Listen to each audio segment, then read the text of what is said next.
नमस्कार, know your company में आप सभी का स्वागत है। मैं हूं सुमित। हफ्ते का पहला कारोबारी सत्र और भारतीय बाजार सो फार वोलेटाइल हुए, क्योंकि थोड़ी देर पहले तक जो मूव था इंडेक्स में वो थोड़ा सा फिजल आउट जरूर हुआ, लेकिन अभी भी करीब 85 अंकों की बढ़त के साथ इंडेक्स ट्रेड करता हुआ दिखाई पड़ रहा है।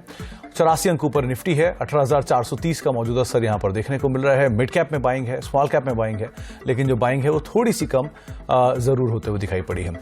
आज नो योर कंपनी में बातचीत करेंगे हम KFIN टेक्नोलॉजीज के MD and CEO Srikanth Nadella sir से। हमारे साथ मौजूद भी हैं, उनसे हम चर्चा करेंगे कंपनी के विस्तार योजनाओं पर और IPO की फर्दर डिटेल्स को लेकर भी। लेकिन पहले देख लेते कुछ हेडलाइंस। देश में फुटबॉल प्रेमियों ने जमकर उठाया फीफा वर्ल्ड कप का लुत्फ। जियो सिनेमा पर 3 करोड़ 20 लाख लोगों ने देखा फाइनल का रोमांचक मुकाबला।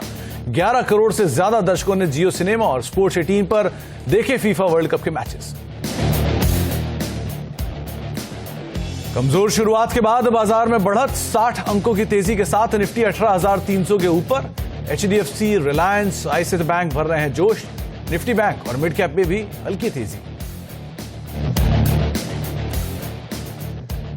FMCG और ऑटो शेयरों में आज अच्छी खरीदारी। करीब 1.5% उछले ITC और मैरिको। वहीं IT में कमजोरी कायम। सरकारी बैंकों में दूसरे दिन भी मुनाफा वसूल।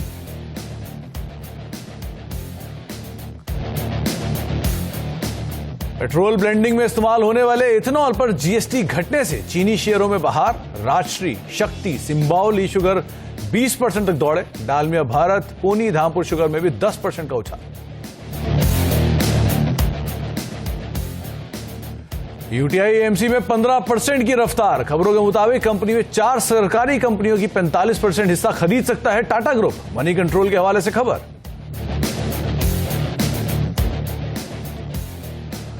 और स्ट्रेटेजिक विनिवेश वाली कंपनियों के वैल्यूएशन का तरीका बदलेगी सरकार। इसके लिए सरकार ने वैल्यूएशन कमेटी बनाई। इसी हफ्ते होगा वैल्यूएशन कमेटी की बैठक। CNBC आवाज की एक्सक्लूसिव।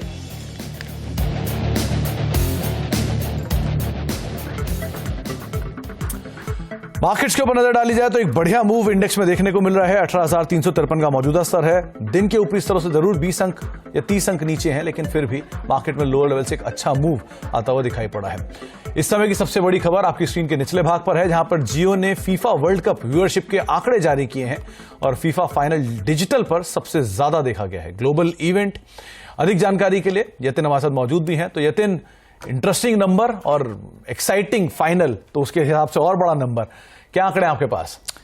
क्लियरली देखिए, जहां तक कि जियो सिनेमा का सवाल है और भारतीय दर्शकों का सवाल है, फीफा वर्ल्ड कप का फीवर बहुत ही जबरदस्त चढ़ा हुआ दिखाई पड़ रहा है फैंस के ऊपर। इनफैक्ट अगर आप जियो सिनेमा की व्यूअरशिप डेटा को देख लें, जो अभी अभी आंकड़े आए हैं, तो फीफा वर्ल्ड कप को जियो सिनेमास पे लगभग 11 करोड़ दर्शकों ने देखा।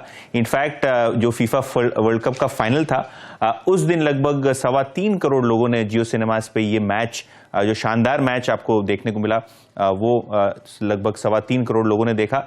इनफैक्ट कुल मिला के लगभग 4,000 करोड़ मिनट्स का डेटा कंज्यूम हुआ है जियो सिनेमास पे, जहां तक कि फीफा वर्ल्ड कप का सवाल है। तो क्लियरली ये जो फुटबॉल का कल्ट और जो जियो सिनेमा की डिजिटल रीच है, आपको दिखाई पड़ रहा है कि अब स्पोर्ट्स जैसे इवेंट्स और जो मेगा इवेंट्स है फीफा वर्ल्ड कप के, वो अब जियो सिनेमा पे बहुत बेहतरीन तरीके से जो है व्यूअर्स ने देखा है। और जैसे कि मैंने पहले कहा, लगभग 3.25 करोड़ लोगों ने फाइनल का मुकाबला जियो सिनेमास पे देखा। 3.25 करोड़ 4,000 मिनट्स, इस तरह के मेगा नंबर्स, और ये एक्साइटिंग था भी। वो कल आपने भी देखा ही था लास्ट में। बिल्कुल, और देखें तो जिस हिसाब से मुकाबला था, बहुत रोमांचक था।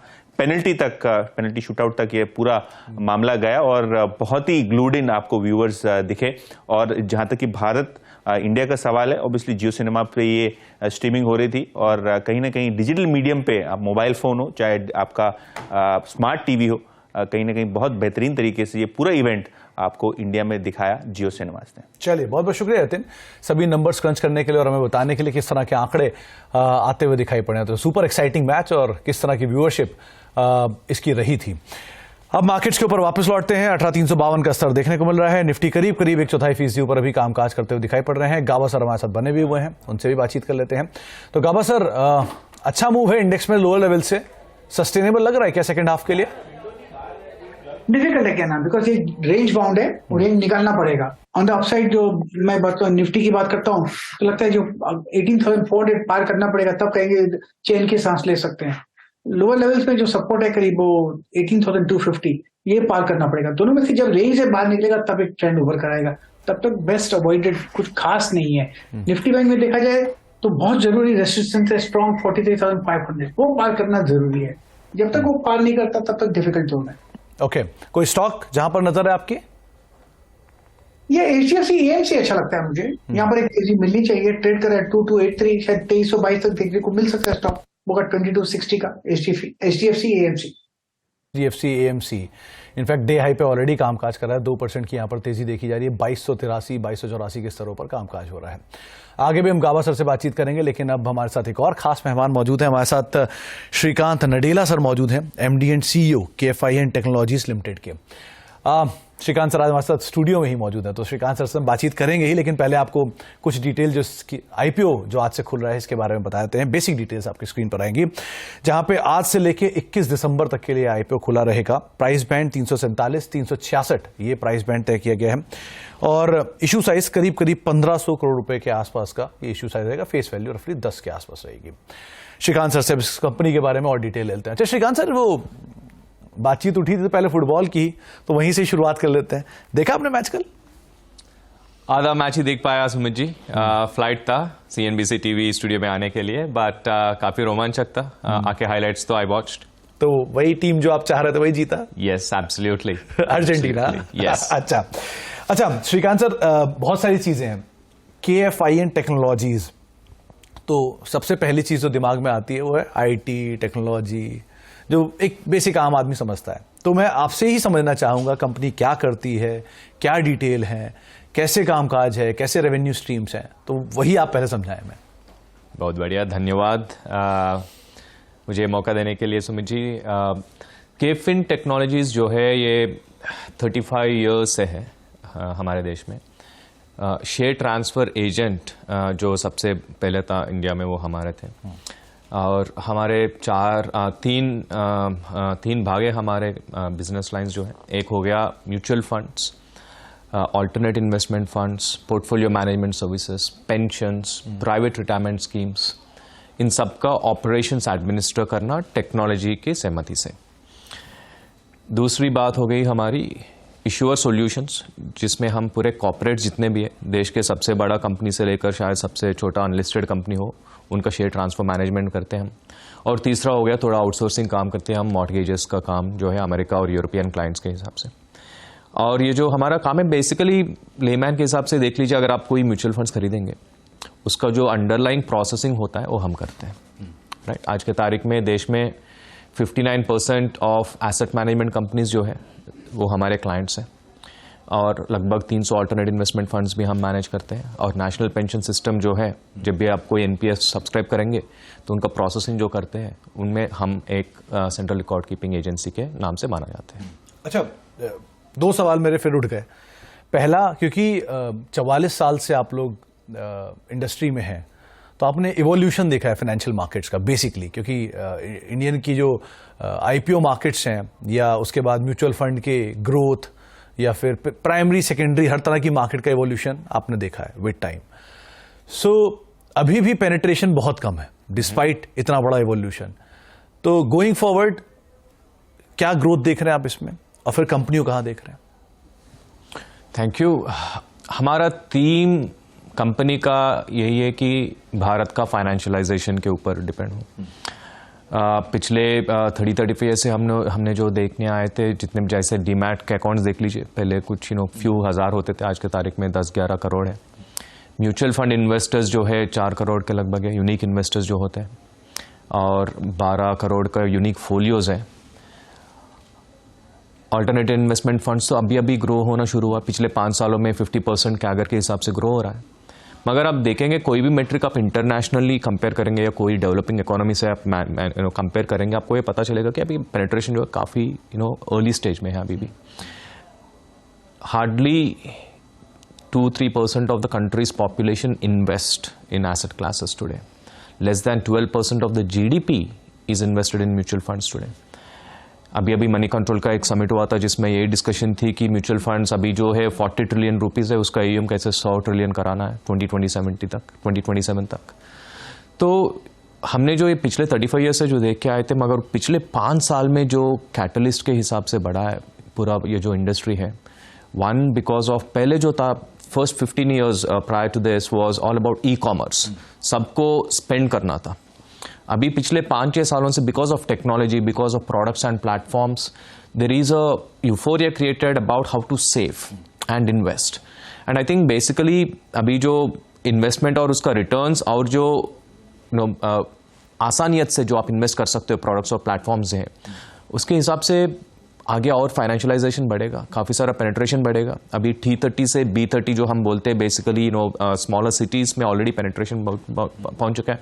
फिर भी आप देखेंगे तो 60 सिटीज़ ओनली. देश जो है 150 करोड़ों का लोग है, इतना बड़ा देश है. मेरे हिसाब से अगले 5-10 सालों में काफ़ी सारा और फाइनेंशियलाइजेशन देखा जाएगा. Okay, this brings to my next question कि सर 90% आपका रेवेन्यू म्यूचुअल फंड बिजनेस से आता है और म्यूचुअल फंड SIPs जो हैं वो रिकॉर्ड्स की तरफ जा रही हैं, तो फ्लोज भी अच्छा है और आपका रेवेन्यू का मेजर स्ट्रीम भी है. सो गोइंग फॉरवर्ड ये सिचुएशन को आप कैसे कैपिटलाइज करेंगे? एक छोटा सा क्लैरिफिकेशन, हमारा म्यूचुअल फंड से जो रेवेन्यू है वो 65% के आसपास है. लगभग 14% जो है इश्यूअर सॉल्यूशन जो हम बोलते हैं, जिसमें कॉर्पोरेट्स का हम मैनेज करते हैं, और 14% है इंटरनेशनल बिजनेस, और 6% जो हो गया हमारा टेक्नोलॉजी प्रोडक्ट्स और सॉल्यूशंस का हो गया. म्यूचुअल फंड्स तो जैसे मैंने बताया था अभी 40 ट्रिलियन तक आ चुका है, राइट. इंडस्ट्री का क्रिसिल का रिपोर्ट के हिसाब से 2027 तक शायद 14% के अगर में ग्रो हो, मगर इंडस्ट्री बॉडी का ये मानना है कि और ज़्यादा भी ग्रो हो सकते हैं.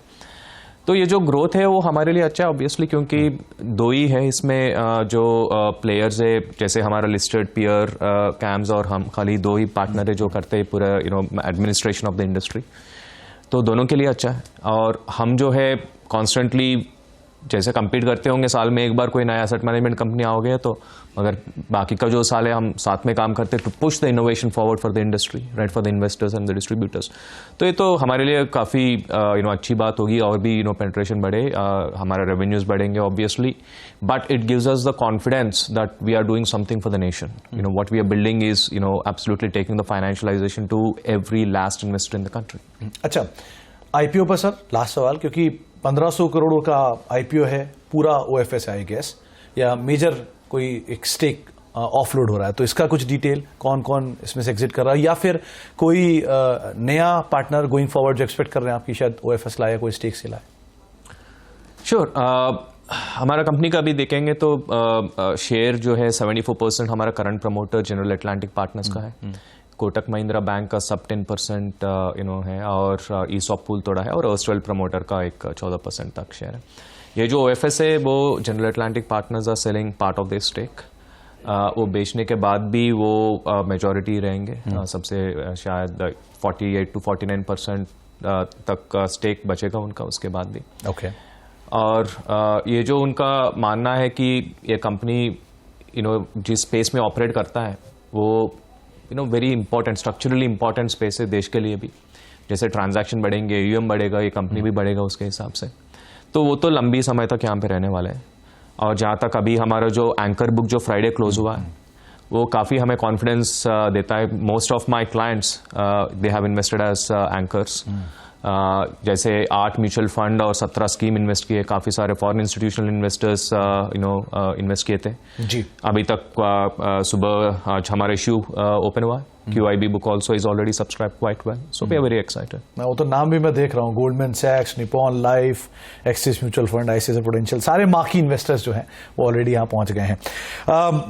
श्रीकांत सर बहुत बहुत शुक्रिया. समय का थोड़ा अभाव है वरना आपसे और बात करते हैं, लेकिन बहुत बहुत शुक्रिया अपना समय में देने के लिए, हमारे साथ यहाँ आने के लिए, मौजूद रहने के लिए, बातचीत करने के लिए बहुत बहुत शुक्रिया, और बेस्ट ऑफ लक. जिस तरह के नंबर्स हम देख रहे हैं उम्मीद करते हैं बेहतर होते हुए दिखाई पड़ेंगे गोइंग फॉरवर्ड भी. बहुत बहुत शुक्रिया sir. Thank you so much. धन्यवाद सुमित जी. तो ब्रेक का वक्त है, ब्रेक के बाद लौटता हूँ और आगे भी मार्केट्स को लेकर बातचीत करता हूं. छोटे से ब्रेक के उस पार आप देख रहे हैं नो योर कंपनी. मार्केट्स की बात की जाए करीब 368 के जोन्स में है. एक डिप, और डिप के बाद वापस बाय लोअर लेवल से, और निफ्टी ऑलमोस्ट ये हाई के आसपास पहुंचता हुआ वापस. मिड कैप स्मॉल कैप में भी लोअर लेवल से एक अच्छा मूव देखने को मिल रहा है. तो एक ब्रेक का वक्त हो गया है. ब्रेक के उस पार कमाई का अड्डा लेकर वीरू हमारे साथ मौजूद भी है. वीरू, माइक लग गया आपका? जी हाँ.